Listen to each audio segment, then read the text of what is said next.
দক্ষিণ শাহমিরপুর সাম্পান মালিক শ্রমিক ও এলাকাবাসীর আয়োজনে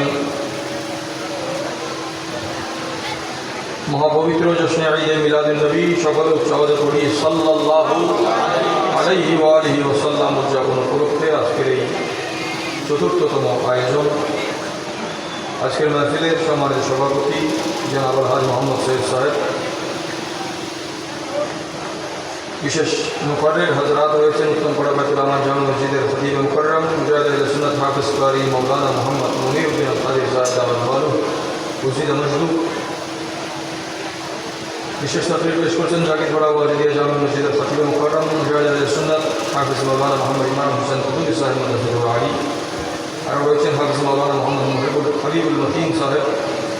হযরত উলামায়ে আহলে সুন্নাত অতিথিবৃন্দ, মাহফিলে উপস্থিত খোদা প্রেমিক নবী প্রেমিক দিনদার মুসলমান, আমার নজওয়ান প্রিয় যুবক ভাইয়েরা, মুরব্বিয়ান আযম, পর্দার আড়ালের পর্দানশী খাওয়াতিন, যে যেখান থেকে আন্তরিকতা মহব্বত নিয়ে শুনছেন আমার সালাম দিবেন। আসসালামু আলাইকুম ওয়া রাহমাতুল্লাহি ওয়া বারাকাতুহু। একবার মহব্বতের আওয়াজে শুকরিয়া আদা করে আলহামদুলিল্লাহ। রাত গভীর হয়েছে, আমাদের আওয়াজ যত কম হবে আপনাদের মনোযোগ তত বেশি আশা করছি। যতটুকু সম্ভব আওয়াজকে সীমিত রাখার চেষ্টা করব। বেশি লম্বা কথারও সময় নেই, কালকে জুমাও আছে, আপনাদের ফজরের নামাজও আছে। আমাকে ইন্তেজামিয়া কমিটির পক্ষ থেকে একটি বিষয় দেওয়া হয়েছে, যদিও বিষয় এটি কঠিন একটা বিষয়, যে একের মধ্যে অনেক আছে এখানে, যে মতভেদ থেকে বিভেদ, রাসূলুল্লাহ সাল্লাল্লাহু আলাইহি ওয়াসাল্লামের আদর্শে ঐক্য, সহনশীলতা, সামাজিক ও ধর্মীয় সম্প্রীতি, মদিনা সুন্নাত থেকে বর্তমান, এখানে কয়েকটা বিষয় আছে। আমি চেষ্টা করব আপনাদের হক আদায় করার। আল্লাহ পাক রব্বুল আলামিন কোরআনুল কারীম ফুরকান হামিদের একটি আয়াতে কারিমার অংশ বিশেষ তেলাওয়াতের তৌফিক দিয়েছে। খোদাবন্দে করিমের দরবারে ফরিয়াদ করছি, হুজুর শহীদ বেলায়েত ইমাম আরবাব তরিকত মখজেন রাজ হकीकत মারিফত মওলা আলী খৈবর শিকন হায়দার করার আলী মুর্তজা করমুল্লাহ ওয়াজহুল করিম নব্বরুল্লাহ সদরহু নূরানি সিনা মুবারক ফয়জান হুজুরের কারামত নবী দু জাহান রহমাতুল লিল আলামিন হুজুর আকরাম সাল্লাল্লাহু আলাইহি ওয়াসাল্লাম সিনায়ে নশরাহ মদিনাতুল ইলম দারুল হিকমাহ।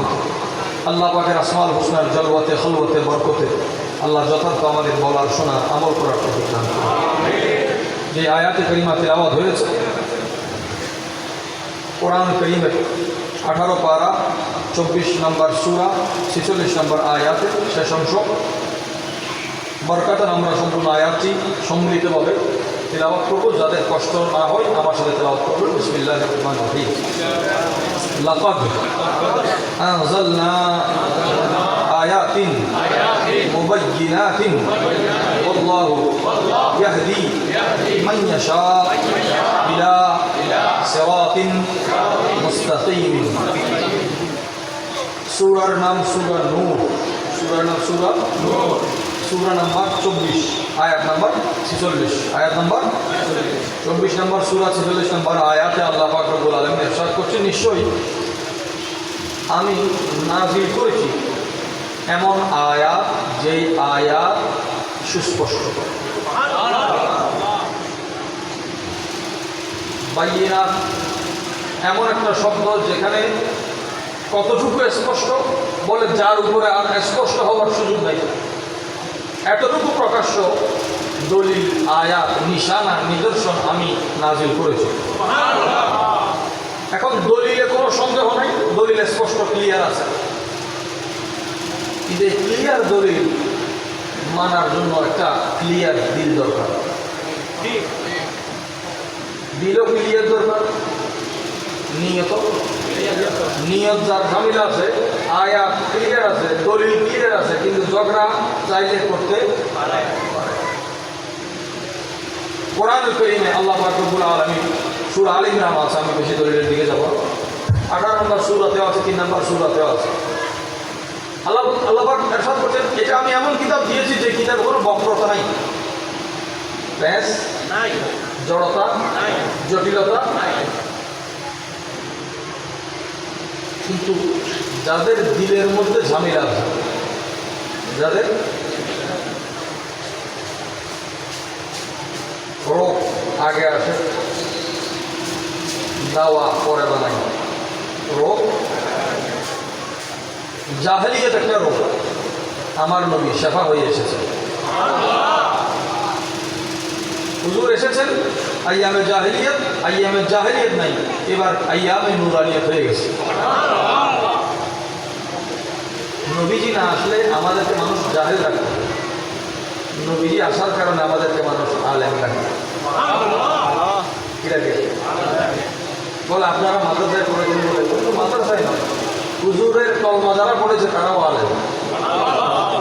প্রত্যেক এলেমের সীমা আছে, প্যারামিটার আছে, মকাম আছে। যে কিছু জানে না, অন্তত আল্লাহ এবং রসুলের নাম জানে, এটাও একটা এলম। আল্লাহ যে আছে এটা জানাও এলম, এবং কায়নাতে এর উপরে এলম নাই, আল্লাহর মারিফত সম্পর্কে জানা। ইমানদার এই জন্য একজন মুসলমান মারা গেলে তার ডিগ্রি দেখে জানা যাবে না। ডিগ্রি দেখে হয়? একজন মানুষ মারা গেলে তার কলমা দেখে জানা যাবে। কি দেখে হয়? আপনি জিন্দিগি তাকে কোনো ভালো কাজ করতে দেখেন নাই, কিন্তু এতটুকু জানেন সে মুসলমান, তার জানা যায় খবর পেলে আপনি যাবেন না। আমার ভাই লিখেছেন মতভেদ থেকে বিভেদ, বলেন ইখতিলাফ একটা নাম আরো ভালো, ইখতিলাফ, ইফতিরাক। ইখতিলাফ করা জায়েজ, ইফতিরাক করা নাজায়েজ। শব্দ দুটাকে আমি আরো স্পষ্ট করছি। একজন একজনের সাথে আমার আগে হুজুর একটা আলোচনা করলেন, আমি এসে ওনার বিপরীত একটা কথা বললাম, এটা মতভেদ, দুই মতবাদ, দুই ইখতিলাফ, কিন্তু দুইটাই শরীয়ত। এই একটা শব্দ না বোঝার কারণে আমাদের অনেক ভাইয়েরা মাযহাব ছেড়ে দিচ্ছে। তো চার মাযহাব কিভাবে হবে? তারা অঙ্কের সাথে মিলাই, বলে যে অঙ্ক যেভাবে করেন উত্তরটা একটাই আসবে, সূত্রটা কিন্তু হইতে পারে উত্তর একটাই আসে। আমরা এটাই বলি ভাই, এক একজন এক এক কানুনে, এক এক উসুলে এক এক ধরনের আমল করে থাকেন। আকীদা যার আহলে সুন্নাত ওয়াল জামাত, দ্বীন যার ইসলাম, পথ যার সিরাতে মুস্তাকিম, ওই বান্দা যত সূত্রে আমল করুক তার আকীদার উপর তার আমল কবুল হবে। স্কুল চারটা, হানাফি, মালিকি, শাফি, হাম্বলি। বলে ওনাদের এত মতবাদ, মত পার্থক্য হওয়ার পরেও চারোটা কিভাবে হোক? চারোটা হোক বলে এখানে সিঁড়ি চারটা, কিন্তু পুকুর একটা। সিঁড়ি, পুকুর একটা।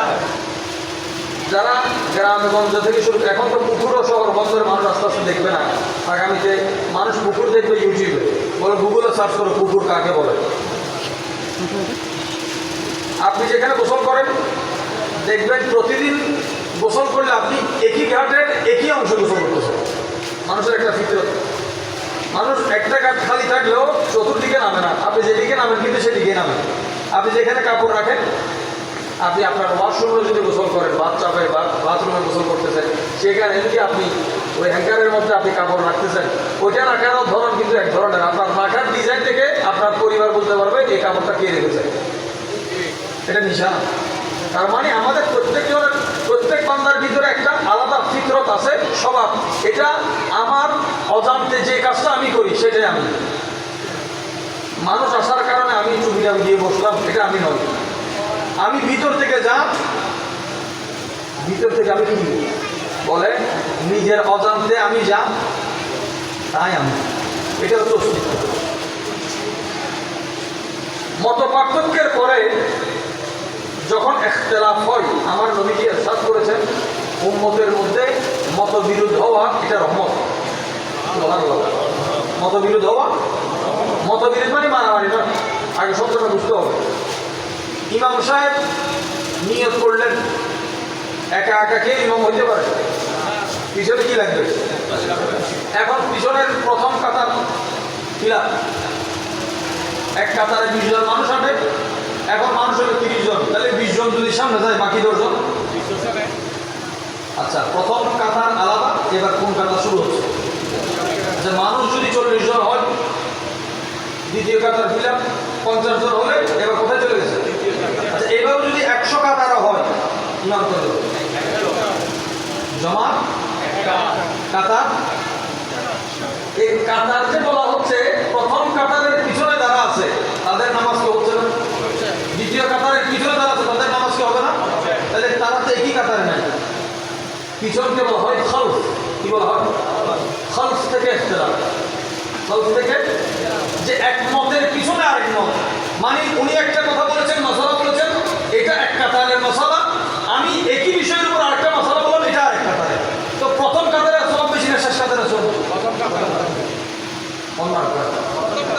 তো মাসালা মাসাইলে যখন ইখতিলাফ হয়, যেই মাসালাটা হুজুরের শরীয়তে প্রথম কাতারে থাকবে সেটার ফজিলত বেশি। কিন্তু ফজিলত প্রথম কাতারের বেশি বলে দ্বিতীয় কাতারের নামাজ বাদ যাবে না। কোনো মাসালা মাসাইলে যখন হানাফি, শাফিঈ, মালিকি, হাম্বলি ইখতিলাফ হয়, আপনি বুঝবেন 4 কাতারের এক কাতারে আছে। 4 কাতারে এক কাতারে আছে। এখন আমরা কেন হানাফি মানি, এটা আপনি আমাদেরকে জিজ্ঞাসা করবেন না। আপনি তাদেরকে দিয়ে প্রশ্ন করুন যারা আমাদের পরে এসেছে, আমাদের ইমাম আগে এসেছে। আমরা কারোর সাথে ইখতিলাফ করি না। ইমামে আজম যখন ইন্তেকাল করলেন, এই 150 হিজরি ইমাম শাফিঈ রাহমাতুল্লাহর জন্ম হয়েছে। শাফিঈ তো হালকা বিষয় নয়। আপনি যে বুখারী থেকে দলিল টানবেন, ওই ইমাম বুখারী খুব শাফিঈ। তিরমিজি থেকে টানবেন, তিনি শাফিঈ। সিয়াসিত্তা সহ আইমায়ে আহাদিসের মধ্যে আকসার ইমাম শাফিঈ। সুবহানাল্লাহ। এখন মতভেদ, বিভেদ, হানাফি, শাফিঈ, মালিকি, হাম্বলি, এগুলোর ইখতিলাফকে আমরা শ্রদ্ধার সাথে গ্রহণ করি। কিন্তু খারিজি ইখতিলাফ বলে যে ইখতিলাফ নয়, এটা ইফতিরাক। এটা ইফতিরাক বলেন, ফরক। খালফুন থেকে ইখতিলাফ, ফরকুন থেকে ইফতিরাক। এটা একদম সহজে মনে রাখার জন্য, গাছ একটা, একই গাছের শাখা প্রশাখা অনেক থাকে। যদি আমি বলি গাছ গণনা করেন, আপনি গাছের ঢাল দেখে গাছ গণনা করবেন। শিখর দেখবেন না, শিখর দেখবেন। আগা দেখবেন না, গোড়া দেখবেন। গাছ গণনায় কি দেখা হয়? তো দেখে ডাল পালা এগুলো যেগুলো করা হবে না, কি করা? শিকড় থেকে, মূল থেকে করা। মূল একই, বিভিন্ন শাখা প্রশাখা, এটা ইখতিলাফ। কিন্তু মূল যদি আলাদা হয়, এটা নাম ইখতিলাফ। মূল যদি আলাদা হয়, ইখতিলাফ। আল্লাহ তাআলা ইসলাম দিয়েছেন, সুন্নিরা কারো থেকে জুদা হয়ে যায়। আহলে সুন্নাত ওয়াল জামাত কারো থেকে জুদা। আমার কথার জিম্মাদার আমি, অন্য কাউকে জিজ্ঞাসা করবো না, আমাকে জিজ্ঞাসা করবো। এটার সঠিক হইলেও সব আমার, ভুল হইলেও গুনাহ আমার।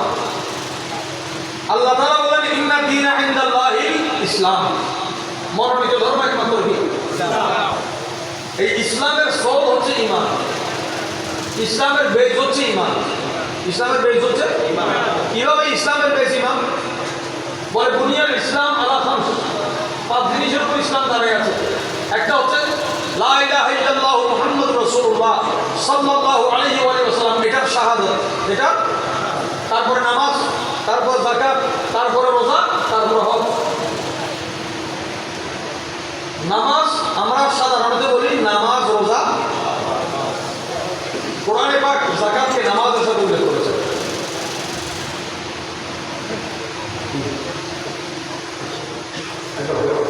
কারবালা বন্ধ নয়, ইন্ডিয়া যায়।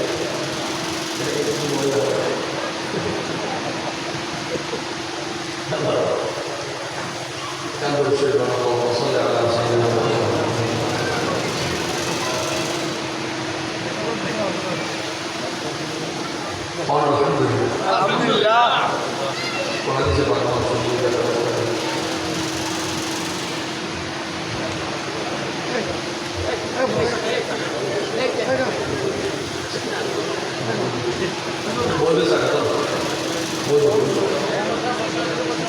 একবার মহব্বত করে সুবহানাল্লাহ, আলহামদুলিল্লাহ।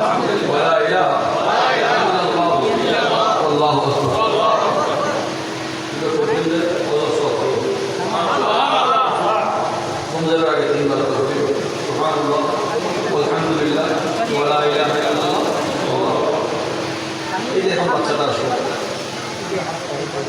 মানুষ দুইটা জিনিস থেকে পালাইতে পারবে, একটা রিজিক একটা মত। যেখানে আছে সেখানে মত চলে যাবে, আর রিজিক যেখানে আছে সেখানে আপনি চলে যাবেন, অথবা রিজিক আপনার কাছে চলে যাবে। যারা নবীজি হযরত আবু হুরায়রা রাদিয়াল্লাহু আনহু বলতেছেন, বলে তুমি আল্লাহর সৃষ্টি জগতের উপর দয়া করো, সৃষ্টি জগতের উপর আল্লাহ তোমার উপর দয়া করবে। মুহাদ্দিসিনে কেরামদের হাদিসের মধ্যে সর্বপ্রথম যে হাদিসের সনদ দেওয়া হয়, হাদিসের রহমত করে বলে ইরহামু মান ফিল আরদ, জমিনে যারা আছে তাদেরকে তুমি দয়া করো, আসমানের মালিক তোমাদের দয়া করো। আবু হুরায়রা রাদিয়াল্লাহু আনহু বলছেন, মনোযোগ আছে, আবু হুরায়রা রাদিয়াল্লাহু আনহু বলছেন, ইয়া রাসূলুল্লাহ, আমি তো একটা মাছির উপরও দয়া করি, আমি একটা কৃষি থাকতে উনি কিসের কথা বলবেন, আমরা বলি আর সবাই বলি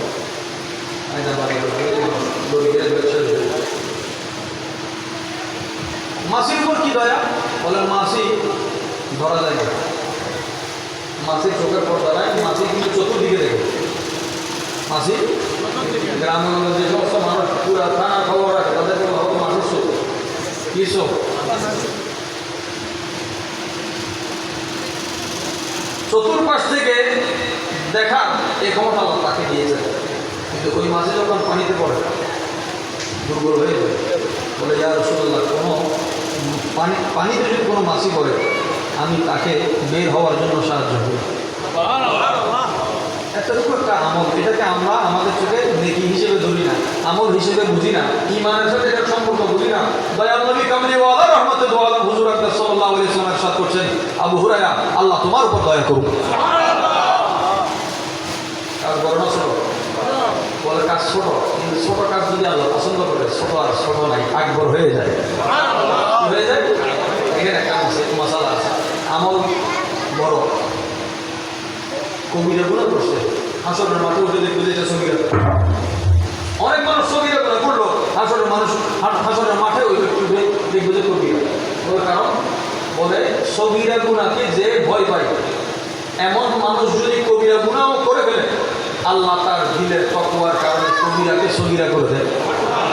আর সগীরা গুনাহকে পাত্তা দেয় না, কবিরা গুনাহকে পাত্তা দেয় না, করলে কি না করলে কি, এই বান্দার সগীরাও কবিরা হয়ে যাবে। সগীরাও আল্লাহ আমাদের হেফাজত করুন। আমিন।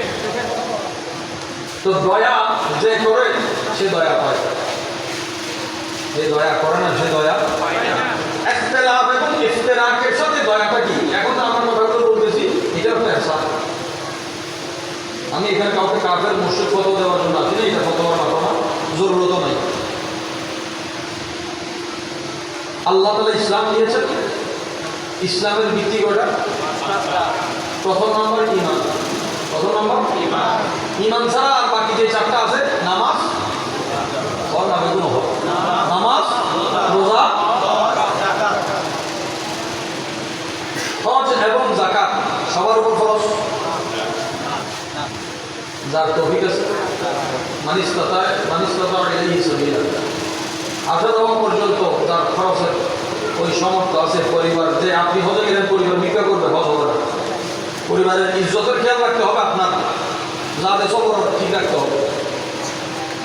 আপনি হজে যাবেন, আপনার যদি কোনো পাওনাদার থাকে তাকে বলে দিতে হবে যে ভাই আমি যাচ্ছি, আমি আসার পরে তোমার লেনদেন। যদি তার কর্জ এখানে আছে, আপনি না বলে চলে যান, হবে না। বান্দার হকের কারণে বান্দার আমল নয়, রুম পর্যন্ত আটকে থাকে। রাসূল সাল্লাল্লাহু আলাইহি ওয়াসাল্লাম সাথে নাফসুল মুমিন মুআল্লাকাতুন বিদাইহি, কর্জের কারণে মানুষের রূহ আটকে থাকে। কর্জের কারণে আমরা ছোটবেলায় দেখেছি, শুনেছি, এখনো অনেক যেখানে বেশি আধুনিকতার ছোঁয়া যায় নাই, ওই জায়গাগুলিতে এখন আছে। মানুষ মতের মুহূর্তে বেশি কষ্ট পাইলে সাগরাতে বলতে ঘাট ছেড়ে দাও, এখন ঘাট নিয়ে তোমার যে আজকে এই পার থেকে ওই পারে মাঝি নৌকা নিয়ে যাদেরকে পারাপার করবে, কারো থেকে আজকে তুমি টাকা নিও না, আজকে তোমার সারা দিনের টাকা আমি দিব। এইদিকে টাকা দিছে, ওইদিকে ওই বাংলা যার বন্ধ হয়ে গেছে। নৌকার সাথে রূহের সম্পর্ক। আল্লাহর প্রিয় হাবিব মুমিনের ঈমানকে বাঁচানোর জন্য নৌকা দিয়ে গেছেন। এটা সফিনায়ে মুহাম্মদ, নবীজির প্যারা আহলে বাইত। মুহাম্মদ বলেন সুবহানাল্লাহ। আর এর ভিতরে আলোচনা করতে সফিনায়ে নূহের কথা বলি। আমি সফিনায়ে নূহের কথা বলি, সফিনায়ে মুহাম্মদের কথা বলছি। হুজুর আকরাম সাল্লাল্লাহু আলাইহি ওয়াসাল্লামের নৌকা নূহ আলাইহিস সালামের নৌকার চেয়ে আফজল আফজল আফজল। মেসালের জন্য নূহ আলাইহিস সালামের জিকির করা হয়েছে। যেই নৌকাতে 1,24,000 পয়গম্বরের নাম লেখা আছে। যাকাত এবং হজ যার তৌফিক নাই তার উপর ফরজ, তাহলে 5 কোটির 2 কোটিতে নাই। যে যাকাত দেয় নাই, যে হজ করে নাই, তাকে আপনি কাফের বলবেন? সে কি ঈমানদার। আমাদের মা বোনরা অসুস্থ অবস্থায়, রমজান রোজা শুরু, অসুস্থ হয়ে গেছে, এখন মাসিক যদি শুরু হয়, রোজা আছে, নামাজ আছে। এখন একজন গরিব একজন মহিলার যদি ওই হালত হয়, তাহলে তার নামাজও নাই, রোজাও নাই, হজও নাই, যাকাতও নাই, কিন্তু সে কাফের নেই মানে। কারণ বলে ইসলামের যেই 5 রকমের 4 রকম 1 রকমের উপর দাঁড়িয়ে আছে। এই যেই রকমের উপর দাঁড়িয়ে আছে এটার নাম হচ্ছে তাওহীদের শাহাদাত, রিসালাতের শাহাদাত, যার নাম ঈমান। ওলামায়ে আহলে সুন্নাত এই জন্য আমলের চেয়ে ঈমানের এইখানে বলে আমরা যেই জামানায় আছি, হাদিসে বাকি আছে সাহাবায়ে কেরামকে নবীরা সাথ করছেন, তোমরা যেই জামানায় আছো, এখন যদি 10টা থেকে কোনো একটা কাজ তোমরা ছেড়ে দাও, ধ্বংস হবে, ক্ষতি হবে, ধর পাগল হবে, বিচার হবে। কিন্তু এমন একটা জামানা আসবে যখন আমার উম্মতের মধ্যে 10 ভাগের 1 ভাগ যদি কেউ ধরে রাখে, নাজাত পাবে। আমরা কঠিন সময় আছি। এখন শুরুই মাসালা নিয়ে, বিভিন্ন মাসালা নিয়ে ইখতিলাফ করার সুযোগ থাকলে আলেমদের আছে, ঝামেলা করার সুযোগ নাই। কারণ যে সময় থেকে আমরা যাচ্ছি, কোনো রকম লা ইলাহা ইল্লাল্লাহ ধরে রাখতে পারলে, হুজুরের রিসালাতের তাসদীকের সাথে কালেমা তাওহীদ পড়তে পারলে, এটা আমাদের জন্য কাফি। সুবহানাল্লাহ। ইসলাহ করতে গিয়ে আমাদের এই জিনিসগুলো খেয়াল রাখতে হবে। আল্লাহ তৌফিক দান করুন। আমিন। এখন আল্লাহ পাক রব্বুল আলামিন ইরশাদ করছেন, আমি স্পষ্ট দলিল দিয়েছি, কিন্তু এই দলিল সবাই পাবে না। ওয়াল্লাহু ইয়াহদি, আল্লাহ যাকে চান, মাইয়াশা, আল্লাহর ইনশাতে যারা আছে, আল্লাহ যাদেরকে চান তারা সিরাতে মুস্তাকিমের দিকে পরিচালিত হবে। সুবহানাল্লাহ। তার মানে কেউ ঈমানদার নিজের বলে ঈমানদার নয়। সুবহানাল্লাহ। নিজে বলে হায় হায়। দেখেন বলেন লা হাওলা ওয়ালা কুওয়াতা ইল্লা বিল্লাহ। আমরা আল্লাহর কাছে শক্তি চাই, আল্লাহ সম্পদ দাও, শক্তি দাও, সুস্থ দাও। আমার নবী কত মহব্বতের দোয়া করতেন। নবীজি আল্লাহকে বলতেন, আল্লাহ আমাকে শক্তি দাও, এটা নয়, আল্লাহ তুমি আমার শক্তি। একটা মহব্বত বলেন সুবহানাল্লাহ। আল্লাহ আমাকে শক্তি দাও, এই দোয়ার মকাম আলাদা। আর যেখানে বলা হচ্ছে আল্লাহ তুমি আমার শক্তি, তুমি আমার সহায়ক, সাহায্যকারী, তুমি চালাইলে আমি চলি, তুমি বলাইলে আমি বলি, তুমি করাইলে আমি করি, তুমি বললে আমি জিহাদে যাই, তুমি যেখানে বলো আমি সেখানে যাই। উম্মতের জন্য এটা একটা বড় সবক এবং নাজাতের একটা বড় সবক। আল্লাহ আমাদের তৌফিক দান করুন। কোরআন কারীম 24 নম্বর সূরা 24 নম্বর আয়াত। আমার আল্লাহ পাক রব্বুল আলামিন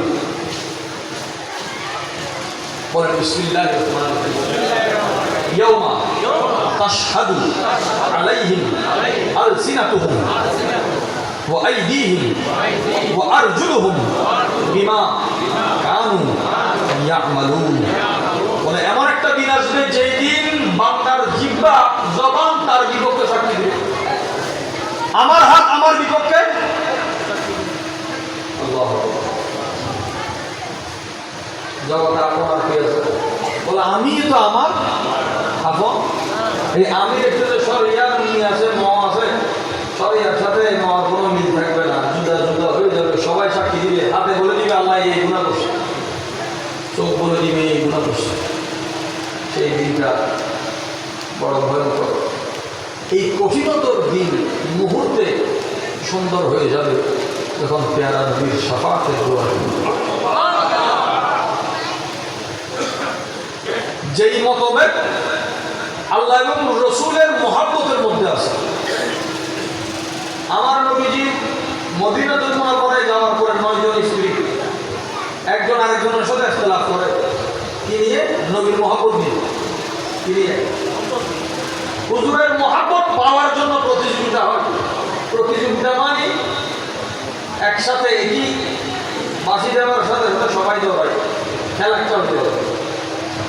নামাজ এক জায়গায় চলতেছে, আরেকজন বাহির থেকে লোকমা দিলে মিলে এটা নামাজও ভাঙি যাবে। নামাজও কথা হচ্ছে একই জায়গায় থাকা। আমার আপনার যে মতভেদগুলো আছে, এটা কি মতভেদ সাধারণ, নাকি আমাদের পূর্ব আর কেউ করেছে এটা নিয়ে কি সামনে যুদ্ধ করতে হবে, নাকি এটা বাদ দিলেও চলে? এই জিনিসগুলো আমাদের খেয়াল করতে হবে। আপনি নফল এগুলো নিয়ে ইখতিলাফ করতে পারেন, মুস্তাহাব এগুলো নিয়ে ইখতিলাফ করতে পারেন, কিন্তু আপনি যদি বলেন নবী অপশনাল, অপশনাল বলে সব ইমানের মূল আল্লাহ ওনাকে করেছে। আপনি বলবেন এগুলো আপনাদের লম্বা কথা, আমাদের লম্বা কথা নয়। আপনি যে ইমান এনেছেন কিসের উপর ইমান এনেছেন? বলে আমি আল্লাহর উপর ইমান এনেছি, আমি ফেরেশতার উপর ইমান এনেছি, আমি কিতাবের উপর ইমান এনেছি, আমি তাকদীরের উপর ইমান এনেছি, আমি আখিরাতের উপর ইমান এনেছি। আপনার ইমানের অনেক কিছু আপনি বর্ণনা দিলেন। আমি যদি বলি আপনি যা কিছু উপর ইমান এনেছেন দেখেছেন কোনটা? বা আপনার কথা বাদ দিলাম, আপনার বাবা, আমার বাবা, দাদা, এভাবে যেতে যেতে সাহাবায়ে কেরাম পর্যন্ত, সাহাবায়ে কেরাম না আল্লাহকে দেখেছেন, না ফেরেশতাকে দেখেছেন, না আসমানের সমস্ত কিতাব দেখেছেন, না তাকদীর দেখেছেন। ইমানের যে সমস্ত আমানতু বিল্লাহ বলে আমরা শুরু করি, এখানে নবী ছাড়া সাহাবা আর কাউকে দেখেন না। যে আল্লাহকে মেনেছেন, মরকজ রাসূল, কিতাবকে মেনেছেন, মরকজ রাসূল, ফেরেশতাকে মেনেছেন, মরকজ রাসূল, তাকদীরকে মেনেছেন, মরকজ রাসূল। যেই জগৎ এখনো আসে নাই, ওই আখিরাতের পরকালকে কবর থেকে উঠাকেও মেনেছেন, মরকজ রাসূল।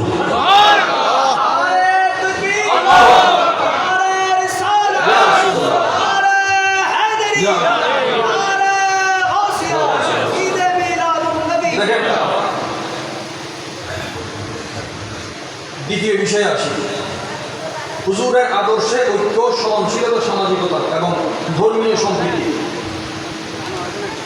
তার মানে আমরা এক কার সাথে হব? বলে দ্বীনের সাথে। কিসের সাথে?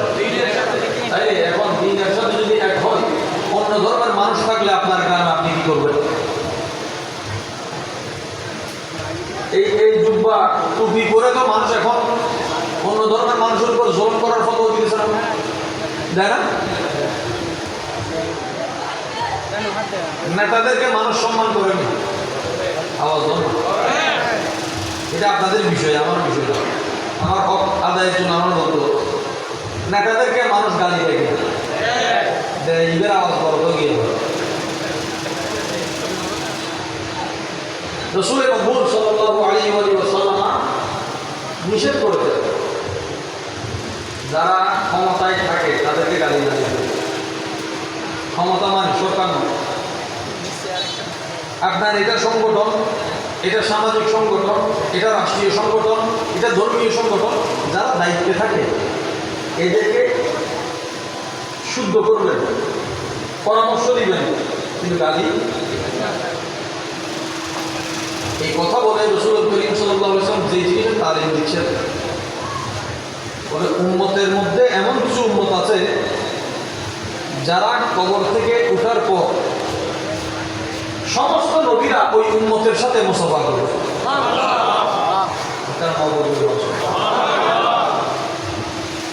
আপনি আমরা নবীর সাথে যদি কদম বুঝি, মুসাফাহা, স্পর্শ অথবা এক নজর যদি দেখতে পারি, এটাই তো খুশনসিব। এখন আপনি চিন্তা করেন আপনার সাথে আদম আলাইহিস সালাম মুসাফা করতেছে,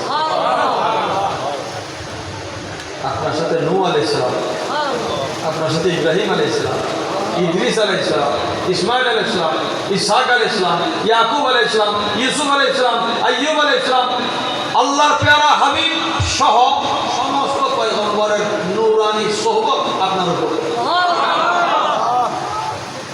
পুরস্কার কম না বেশি? সম্মান কম না বেশি? কিন্তু বললে একটা আমল, আচ্ছা এই এত বড় একটা প্রাইজ পাবো, এটার জন্য যদি একটা আমল করতে হয় আমরা করতে রাজি আছি? ওদের সুযোগ দেওয়া তো কষ্ট যে মত পর্যন্ত, যে তার জন্ম থেকে মত হয়ে গেছে কিন্তু কোনোদিন গালি দেয় নাই।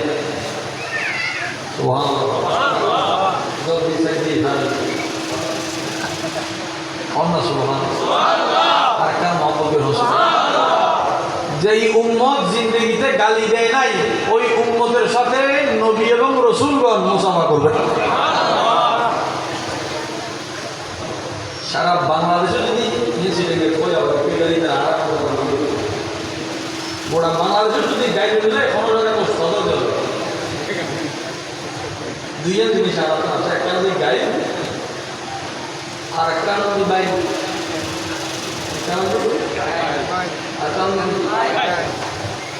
আরেকটা জিনিস আছে এখানে এখন আস্তে আস্তে সময় ইয়ে নদীর নাম দিয়ে করো নামই না জব্বার দেখি